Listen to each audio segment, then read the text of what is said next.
देखिए फिल्म क्या है, एक हफ्ते में 5 फिल्में आए उनको भी कंज्यूम किया जा सकता है, राइट। ये फिल्म बिल्कुल अलग तरह की है और ये एक फिल्म नहीं है। इसको जो भी आदमी आज आप देख रहे हैं पूरे कंट्री में, NIT में जो हुआ आप देख रही हैं सब, people have realized because in last 70 years these kind of stories were not allowed to be told. हमने जब भी आप day before somebody told me this is the only political film ever made जिसमें एक politician नहीं है। Normally political film में politicians होने चाहिए, इस फिल्म में एक भी पॉलिटिशियन नहीं है। ये पहली बार शायद कोई ऐसी फिल्म रिलीज हो रही है जिसका ना टीवी पे एक ऐड है, ना जिसका प्रेस में एक ऐड है, ना जिसकी एक होर्डिंग है। और फिल्म इंडस्ट्री से एक आदमी ने हमारे बारे में ट्वीट भी नहीं किया, नॉर्मली जो करते हैं आप film. So despite that if we are being invited, institutes after institutes, organizations after organizations, FICCI is calling us, medium, small, medium, micro industries in Delhi, they are calling us, in Calcutta they are calling us, IAS officers are calling us, students are calling us. तो ये बिना कुछ करे कहीं पे I think word of mouth से एक buzz बन रहा है। अनफॉर्चुनेटली अभी तक मैं खुद इतने दिन से फिल्म इंडस्ट्री में, मुझे पता नहीं था कि वाकई में 2 इंडिया है, एक इंडिया जिसमें हम सब रहते हैं फिल्म वाले लोग, और एक India rest of India which is so different from what we know. मैं एक्चुअली जब ये टाइटल की बात हुई थी तो सबने मुझसे कहा था क्या टाइटल रख दिया तुमने, ये कोई समझेगा ही नहीं।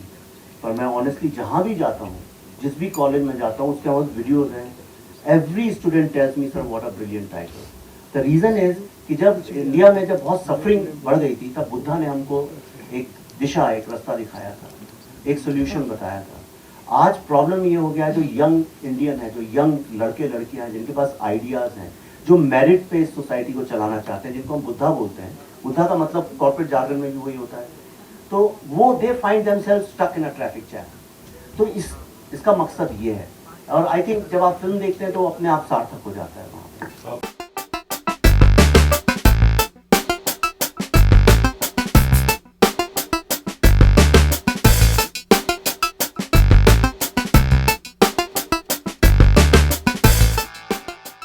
जब उनने फिल्म देखी तो आपको अगर पता है सेंसर बोर्ड कैसे काम करता है, 6-7 लोग देखते हैं हॉल में, आप बाहर बैठे रहते हैं, then they call you after the film is over. ऐसा अंधेरे में कुछ लोग घूर के आपको देखते हैं, ऐसे चश्मे से, ऐसा लगता है जैसे आपने कोई गुनाह किया हो।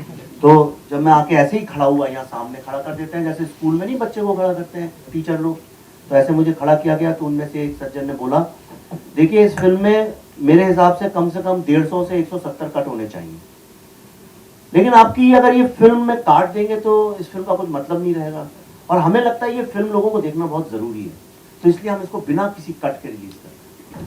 घर पे 2 डेली सोप्स चल रहे थे, उनको बड़ा कर रही थी मैं। On a more serious note, मुझे कुछ ऐसा मिला नहीं था कि जिसके लिए मैं अपने कंफर्ट जोन से निकलूं और बच्चों को पीछे छोड़ के जाके शूटिंग करूं। ऐसा मुझे कुछ मिला नहीं था चैलेंजिंग character, इसलिए I decided to stay at home and I was producing for television, I wasn't acting, but इस दौरान मैंने television के लिए produce किया and I've been doing a lot of Marathi shows in terms of production and anchoring reality shows also. But yes, बड़े पर्दे पर मैं I think after a gap of 11-12 years I think I'm doing a film. See, I don't want to get into that kind of politics. I am concerned about the dangers which are looming over our country. Mr. Anupam Kher goes there or not, it's symbolic, and I think Mr. Kher will answer that. I don't want to get into that area, but all I want to say is that what has happened with the students of NIT, I totally do not accept it and I condemn it very badly, and I have made posters with my hand and posted on Twitter.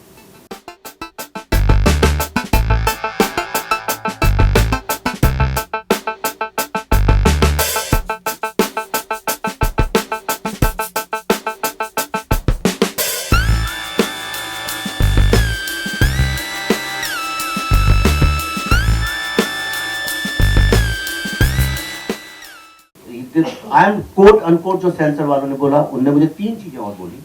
उनने बोला देखिए, एक तो झंडा जलाना allowed नहीं है, चाहे किसी का भी हो।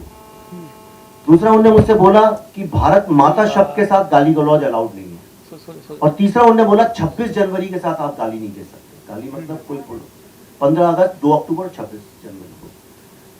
तो मैंने कहा देखिए, अगर मजबूर आप करेंगे, यानी अगर कोई तरीका ही नहीं होगा तो शायद, और हमें मामी में 10 दिन बाद पहुंचनी थी, फिल्म एंट्री थी उसकी, तो अगर आप ऐसा कुछ होगा तो मैं देखता हूँ क्या करना पड़ेगा, लेकिन मैं आपको ईमानदारी से कह रहा हूँ कि अगर हम इसको ज़रा भी, मैंने मैनिपुलेट नहीं किया ज़रा भी, तो अगर हम इसको काट पीट के अगर इस तरह से कुछ करेंगे तो इसका वो इम्पैक्ट ही चला जाएगा। इससे अच्छा मैं वो डायलॉग ही पूरा का पूरा हटा देता हूँ।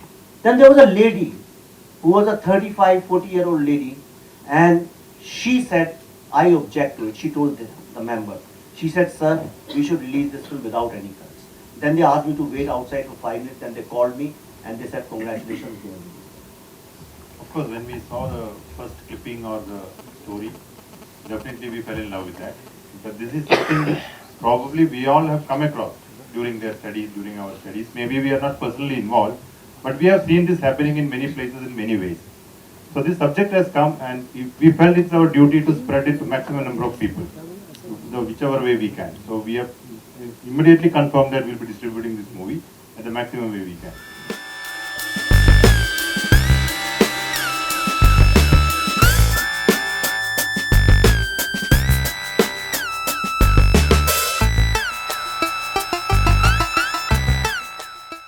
For more news and gossips, don't forget to subscribe to Bollywood Helpline.